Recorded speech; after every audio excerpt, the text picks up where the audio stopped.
तो उसको disposal point तक कैसे लेके जाएंगे, ठीक है।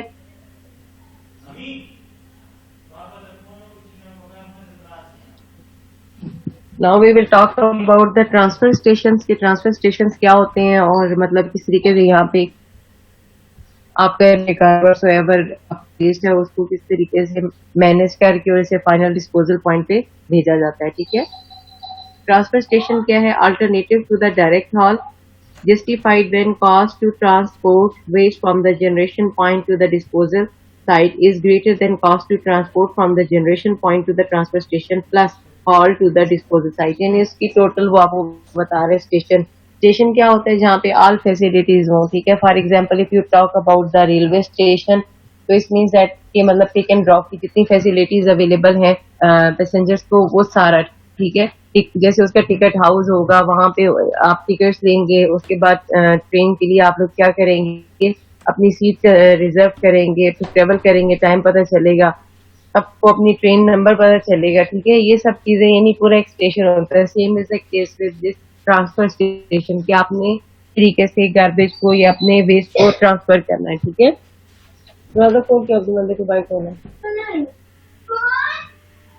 इसके बेनिफिट्स क्या है कि large trailers replace many collection vehicles, get collection vehicles back to work rapidly, locate disposal site from the population area, opportunity to inspect waste, opportunity to process waste, use the multiple disposal sites, ठीक है। Need क्या है, हमें जरूरत क्यों है इसकी? Presence of illegal dumps and litres, ठीक है। remove disposal sites, small capacity collection vehicles, low density residential areas, ठीक है। इसके लिए नीड है। अच्छा बेटी को आप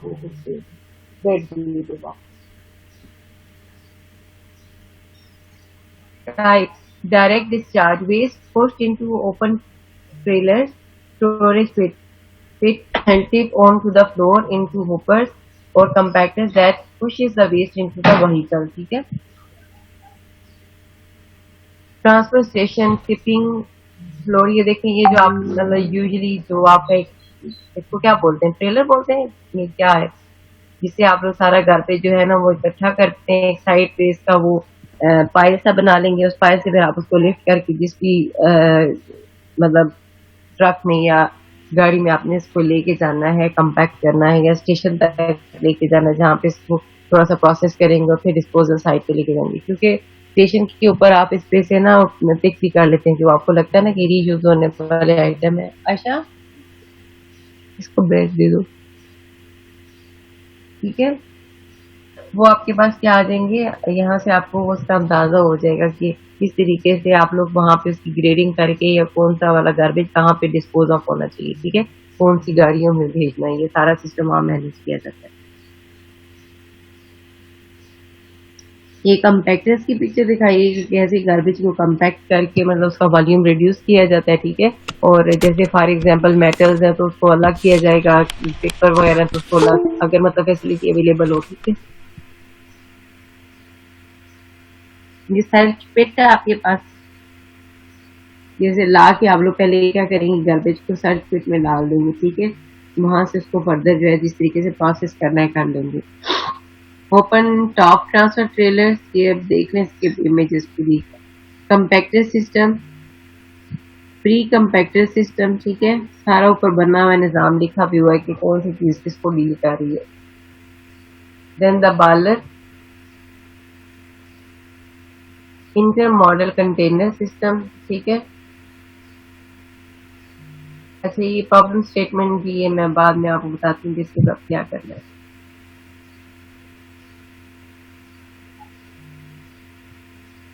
now the very important topic that is the composting, ठीक है। सॉलिड वेस्ट में कंपोस्टिंग बहुत इंपॉर्टेंट, बल्कि यूं कहें कि सब मेन एक पिलर है पूरे सॉलिड वेस्ट मैनेजमेंट का, ठीक है। Composting is an aerobic process in which the microorganism in an oxygen environment decompose the organic food waste. As a result, minerals and humus are obtained as the final product, ठीक है। Composting एक बड़ी common term है जो कि हम लोग daily life में भी यूज करते हैं। इवन आप लोगों के घरों में अगर आपके मतलब घर वाले गार्डनिंग करते हैं तो they fetch post from the nurseries, जो प्लांट नर्सरीज होती है वहां से लेके आते हैं और अपनी सॉइल को क्या करते हैं, एनरिच करते हैं फॉर प्लांट्स ग्रो, ठीक है। क्योंकि कंपोस्ट जो होता है इसके ये रिच होता है नाइट्रोजन और कार्बन रिच होता है, ठीक है। लेकिन एक रेशियो मेंटेन हुई होती है, वो भी आगे पढ़ेंगे तो आपको समझ आ जाएगी कि कार्बन और नाइट्रोजन रेशियो क्या है, ठीक है। तो वो कंपोस्टिंग प्रोसेस क्या है कि जो गार्बेज होता है ना, जिसके अंदर फॉर एग्जांपल आप लोग घर में खाना वगैरह खाते हो उसका बचा कुचा खाना हो गया, ठीक है। इसके अलावा और भी जो पेपर वगैरह हो गए इस टाइप की, या मतलब गले सड़े पत्ते हो गए तरफ, तो उन सबको अगर आप एक कंटेनर में रखते हैं कुछ दिन के लिए तरीके के साथ, उसकी वेंटिलेशन भी होती है, तो आप देखेंगे कुछ टाइम के बाद वो आपके पास एक ऐसा कंपोस्ट बन जाएगा जैसे वो घर की बनी हुई खाद नहीं होती, मैन्योर जिसको बोलते हैं, ठीक है, वो बन जाएगी। दोस्तों आप लोगों का बेस्ट जो तरीका है ना यूज करने का वो क्या है, प्लांट्स के लिए यूज होती है।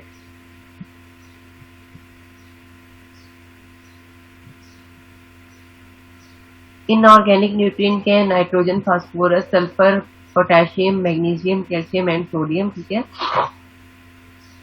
कि इनऑर्गेनिक न्यूट्रिएंट्स क्या है, टेम्परेचर के कौन से जो आपके पास न्यूट्रिएंट हैं जो प्रोसेस रिक्वायरमेंट में हमें जरूरत है या जिसके बगैर कंपोस्टिंग पॉसिबल नहीं है। सबसे पहला है टेम्परेचर मेंटेन करना, उसका मॉइस्चर कंटेंट को कंट्रोल करना, oxygen CN ratio, carbon nitrogen ratio, microbes यानी बैक्टीरिया वगैरह, जाहिर सी बात है जो बैक्टीरिया वगैरह होंगे तो उसके अंदर BOD का प्रोसेस शुरू होगा ना और डीकम्पोजिशन स्टार्ट होगी। pH वैल्यू मेंटेन करना, biochemical decomposition and texture.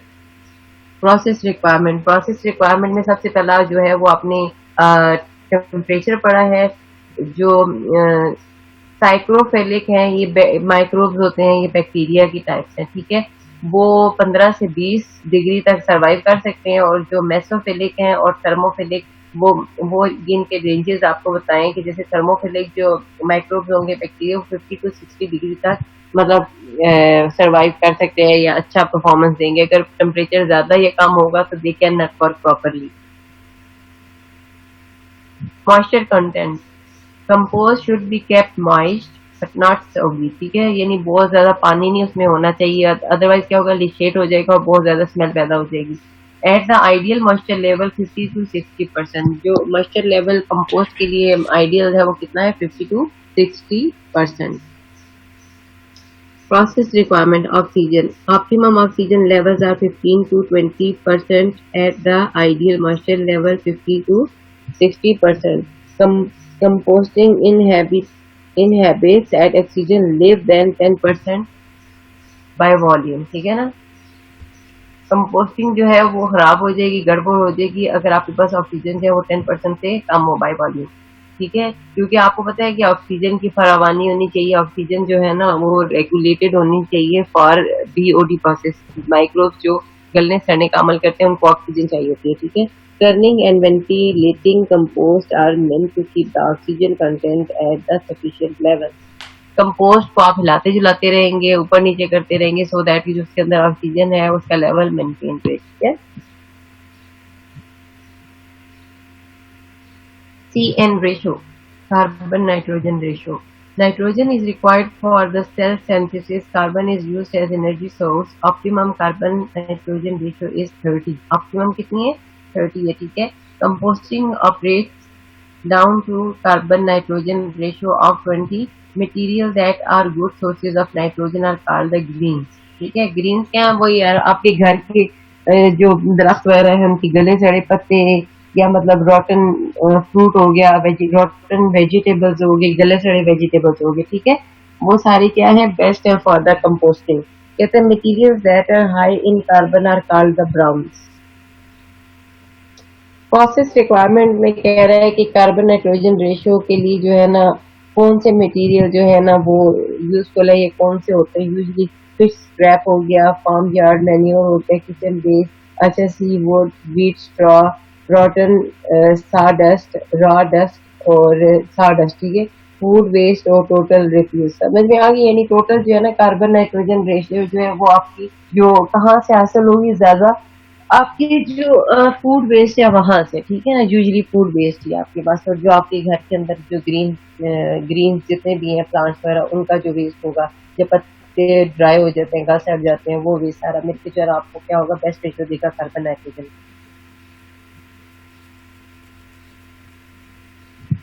Salman अपने रिकॉर्डिंग पे लगाया उसको?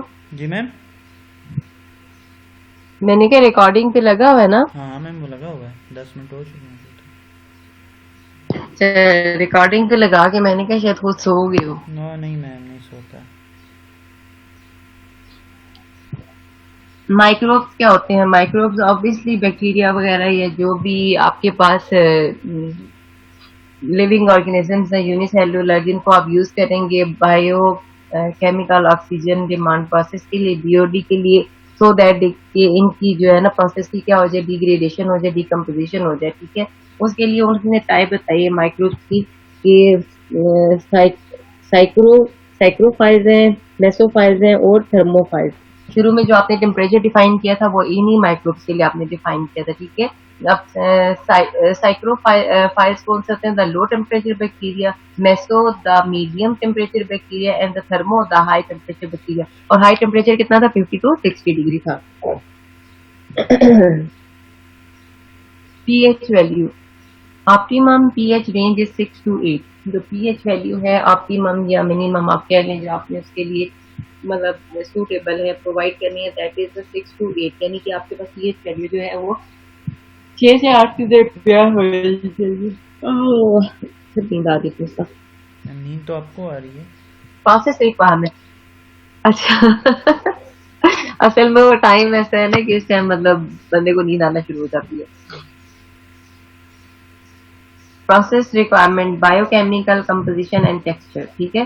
Composition of waste influence the process rate, reducing the particles of the raw material will increase the rate of the composting, ठीक है ना। जाहिर सी बात है जितने बड़े आपके पास स्क्रैप होंगे उसको गलने सड़ने में टाइम लगेगा, और जितना स्क्रैप आपके पास छोटा या श्रेडेड होगा उसको गलने सड़ने में टाइम कम लगेगा।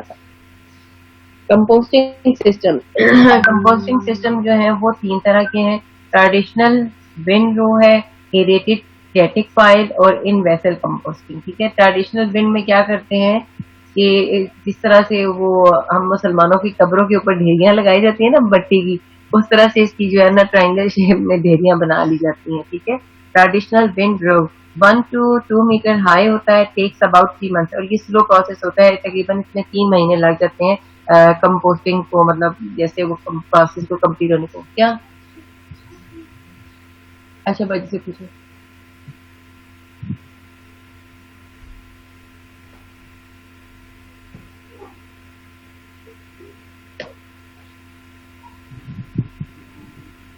इसमें आ जाता है आपके पास ट्रेडिशनल विंड रो में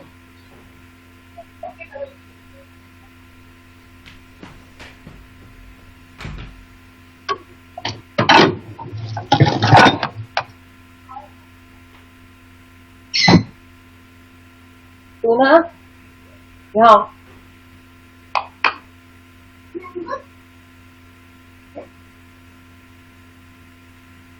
टेक्स अबाउट 3 मंथ्स, यानी 3 मंथ्स में ये प्रोसेस आपके पास क्या हो जाएगा, कंप्लीट हो जाएगा, ठीक है।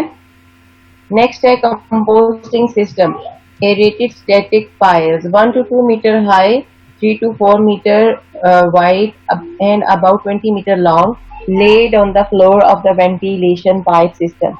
अच्छा जी, covered with the stabilized compost, ठीक है, और टेक्स अबाउट 4 to 6 वीक, यानी कंपैरेटिवली कम टाइम के अंदर ये कंपोस्ट आपके पास रेडी हो जाता है, ठीक है। एरेटेड, क्योंकि एक तो उसको हवा भी मिल रही है, वेंटिलेशन मिल रही है, तो उसकी वजह से प्रोसेस क्या हो जाता है, स्पीड अप हो जाता है। और तीसरा तरीका है इन वेसल कंपोस्टिंग, यानी एक लॉन्ग वेसल हो, उसके अंदर आप लोग कंपोस्ट को डेवलप मतलब कर सकते, जैसे कि ये इसका पिक्चर एक दिखाई है उन्होंने कि किस तरीके से वेसल के अंदर जो है कंपोस्टिंग प्रोसेस आप करवा सकते हैं, ठीक है। Environmental benefits क्या है? Compost and enriches the soil. Compost helps clean up the contaminated soil. Compost help prevent pollution. Using compost offer economic benefits. For example, आप मैन्योर यूज कर रहे हैं, अगर आप लोगों के कोई ऑर्चर्ड है, फ्रूट के या वेजिटेबल के बागात हैं, तो उसके लिए आप मतलब घर की मैन्योर यूज कर सकते हैं, जो कि रिच होगी कार्बन और नाइट्रोजन, जो कि प्लांट्स क्या करेंगे, हेल्प करेंगे ग्रो करने में। Problem with the composting heavy metal. Composting के साथ क्या मसला है, यानी कहाँ पे आके हम लोगों के लिए प्रॉब्लम हो सकती है कि अगर हैवी मेटल्स हो, for example mercury, cadmium, copper, zinc वगैरह, तो वो इश्यू कर सकता है, ठीक है। यानी अगर ऑब्वियसली अगर वो हैजर्डस है तो पूरा जो कंपोस्ट बनेगा वो भी हैजर्डस हो जाएगा, जहरीला हो जाएगा। उस कंपोस्ट को जब आप प्लांट के लिए यूज करेंगे तो उस मेटल के इफेक्ट्स में प्लांट्स में आएंगे, तो ऑब्वियसली जो एनिमल्स या ह्यूमन बींग उसको यूज करेंगे तो वो भी अफेक्ट होंगे, ठीक है। बड़ी फेमस जो कंपोस्टिंग है that is the worm composting. Worm composting बहुत फेमस है, ठीक है। वर्मी कंपोस्ट भी कहते हैं इसको। ये क्या होती है, जो वो कीड़े मकोड़े नहीं होते हैं, ठीक है, वो डाल दिए जाते हैं कंपोस्ट के अंदर या मतलब गली सड़ी चीजों में, वो उसको जल्दी जो है ना वो क्या कर लेते हैं, डिकम्पोज कर देते हैं, ठीक है।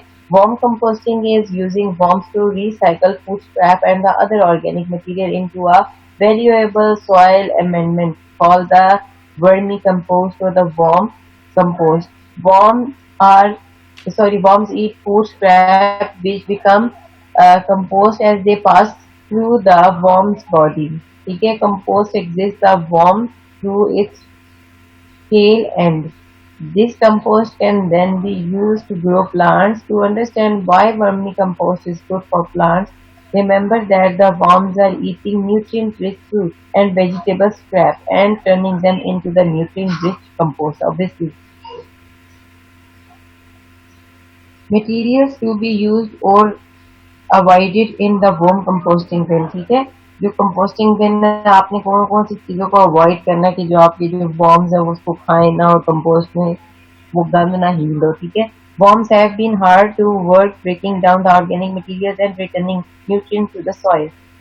Though worms can eat any organic material, certain foods are more palatable for the composting purposes. Raw fruit and vegetable scraps are recommended mostly for the worm composting at small scale. Stay away from the meat, soy, oil, dairy products, which are more complex material than the fruit and vegetable. Thus, they take longer to break down and can attract the pests. Pests क्या होते हैं? वो जो दूसरे कीड़े मकोड़े में जरूरत नहीं होती है, ठीक है। Cooked food are often oily or buttery, which can also attract the pests. Setting up a worm bin. Worm bin आप लोग किस तरह सेट कर सकते हो, ठीक है ना। This is very simple. इसी तरीका ये बता रहा है कि आप एक काम करें, कंटेनर ले लें, उसके अंदर न्यूज़पेपर को जो है ना मॉइस्चर करके रख दें और उसके अंदर आप वॉर्म्स को रख दें, ठीक है। तो ये आपके पास आपका बिन रेडी हो गया जिसके अंदर आप अपना स्क्रैप डाल के कंपोस्टिंग प्रोसेस कंप्लीट करवा सकते हो, ठीक है। तो जरा थ्योरी पढ़ लेते हैं। Setting up a worm bin is easy. All you need is a box, moist newspaper, strips, and the worm. To figure out how to set up a worm bin, first consider what worms need to live. If the bin provides what worms need, it will be successful. Worms need moisture, air, food, darkness, and the warmth, but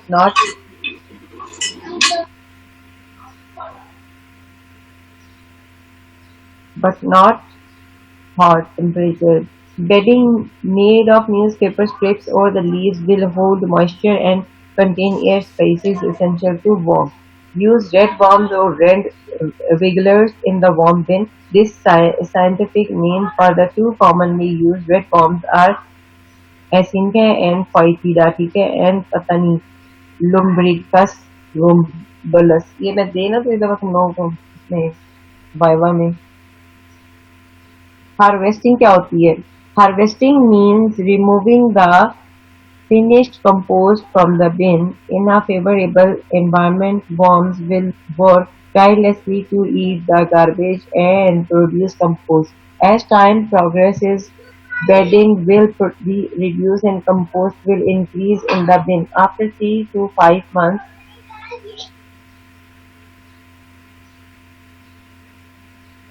bin is filled with the post and very little bedding. It is time to harvest the bin. To prepare for harvesting, do not add new food to the bin for 2 weeks. Okay, what's so important for this?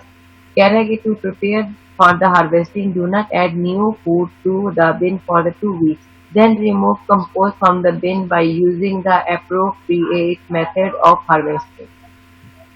Harvesting क्या होती है? जिस तरीके से आप लोग plant harvesting करते हो कि पहले सीड्स लेके आते हो, ठीक है, फिर उनको आप लोग क्या करते हो, जो भी फील्ड होगा वहां पे डाल दोगे, और वहां पे प्लांट्स को क्या करोगे, ग्रो करोगे। Same is the case here, harvesting होगी कि पहले आप कंपोस्ट को रेडी करवाओगे और फिर उसको आगे जो है ना फर्दर आप फीडिंग के तौर पे समझो यूज कर लोगे, बड़ा जहाँ पे भी कंपोस्टिंग करवाओगे, ठीक है। Using warm compost. Compost can be used immediately after harvesting, or it can be saved for the gardening farming season. The compost can be directly mixed with the soil or the garden soil as a soil amendment, which helps make nutrient available to plants, or the compost can be used as a top dressing for the fields or the plant's pot. Compost tea can also be made with the compost by simply adding 1 to 2 of the compost or in a suitable proportion to the water. Allow compost and water to steep for a day, mixing occasionally, then water plant forms. The resulting tea helps make nutrients already in the soil available to plants. यहाँ तक ये composting आपका complete हो चुका है, ठीक है। अभी यहाँ पे लास्ट में पीछे मैंने एक चीज छोड़ी थी, मैंने कहा था ये मैं आपको बाद में बताती हूँ।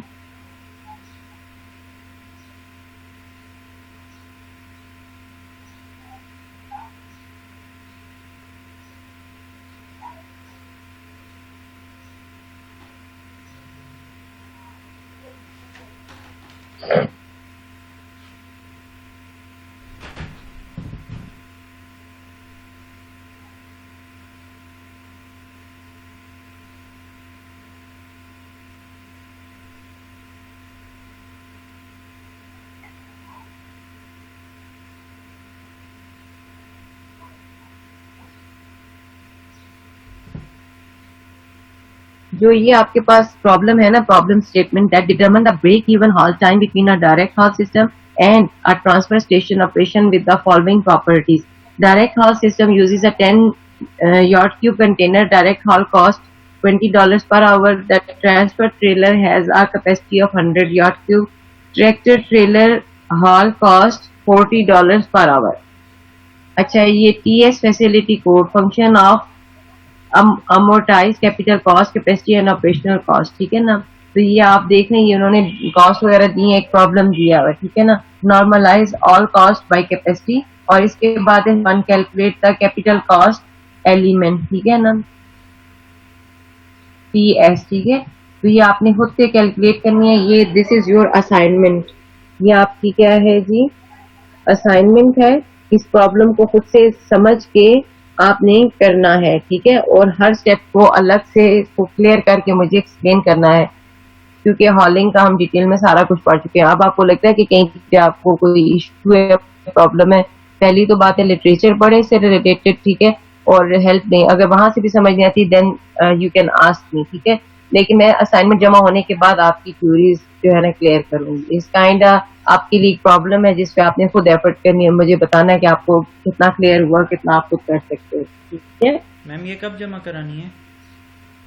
सलमान आलम, समझ आ गई कौन सी असाइनमेंट दी है मैंने, या सो रहे हो? नहीं मैम, मैं उठा हुआ हूँ। मैं क्या मैम, ये TS फैकल्टी कॉस्ट वाली है मैम, ये वाली हम कर लेंगे मैम, लेकिन ये जमा कब करानी है? जमा ये एक ही प्रॉब्लम है, ठीक है। और ये देखें, ये एंड हो रहा है यहाँ पे, सिर्फ एक प्रॉब्लम है, और ये हुआ हुआ है बस यहाँ पे स्लाइड में। इसको आपने समझना है और खुद से अपने स्टेप्स में करना है कि फार्मूले आपने किस तरह से यूज किए, वैल्यूज किस तरह निकाली, ठीक है। हर चीज को थोड़ा थोड़ा आपने एक्सप्लेन करना है, दो तीन लाइनों में, ठीक है। तो ये प्रॉब्लम आप मुझे कल तो खैर अर्ली हो जाएगा, डे आफ्टर टुमारो जमा करवा दें। आज वेडनेसडे है ना, थर्सडे फ्राइडे को जमा करा दें, ठीक है। फ्राइडे को मैम हमारा PRC का क्विज है मैम, अगर आप थोड़ा सा आगे कर लें मैम। सैटरडे, अच्छा सैटरडे को, बस सैटरडे आगे नहीं, क्योंकि असाइनमेंट्स कम दिए मैंने आप लोगों को। ठीक है मैम, कोई इशू नहीं। ठीक हो गया। और कोई क्वेश्चन आप लोगों का? मेरा तो नहीं है, बाकियों से मैम पूछ लें। नहीं, बाकियों से पूछने की जरूरत नहीं है, क्योंकि वो फिर तंग करते हैं। तो आपको कोई भी क्वेश्चन हो, आप मुझे जो है ना व्हाट्सएप पे अपनी क्यूरी भेज दें, ठीक है। और मोहम्मद अहमद, तुम्हारा वो प्रॉब्लम का वो यार रह गया, तो इंशाल्लाह मैं एक जूम सेशन तुम्हारे लिए स्पेशल करूंगी, फिर मैं तुम्हें समझा दूंगी वो बिठा के, ठीक है। रमजान है, थोड़ी सी रूटीन जरा टफ होगी भी है, ठीक है ना। तो इस वजह से आप, हाँ, मैं इंशाल्लाह आपको करवा दूंगी, don't worry about that. Ma'am Thank इतने you, ma'am. बच्चों ठीक है, अपना ख्याल रखिएगा। जी जी। मैम ये मैं जितने भी और हैं वो लिंक्स मैं आपको ईमेल कर रहा हूँ, तो आप वो देख लीजिएगा वहाँ पे। ये आज वाला भी अभी आपको मगरिब के बाद मिल जाएगी मैम। ठीक है, ये कितने लिंक हो गए, कोई काउंट किया आपने? Ma'am I think so 6 to 7 तो 6-7 हो गए, मैं काउंट नहीं किया मैम, क्योंकि ये मैं काउंट करके आपको फिर बता दूंगा मैम, आज वाले के साथ ही बता दूंगा। अच्छा चलो ठीक है, सही है।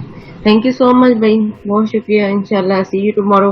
और कल हो सकता है मैं आपका कोई सरप्राइज क्विज भी रख दूं, ठीक है? इसलिए वो अवेलेबल रहा करें क्लास के टाइम पे, क्विट मत किया करें, ठीक है? मैम एक दिन क्विजों ने तंग कर दिए है, एक ही दिन में इतने इतने क्विज होते हैं। में से तो आपकी मतलब हम लोग क्विज ले रहे हैं, और कौन सा कोई एक्स्ट्रा ऑर्डिनरी काम हो रहा है? मैम बंदा थक जाता, कोई नई चीज करे ना, इसलिए कह रहा हूँ। नई चीज अब क्या करें?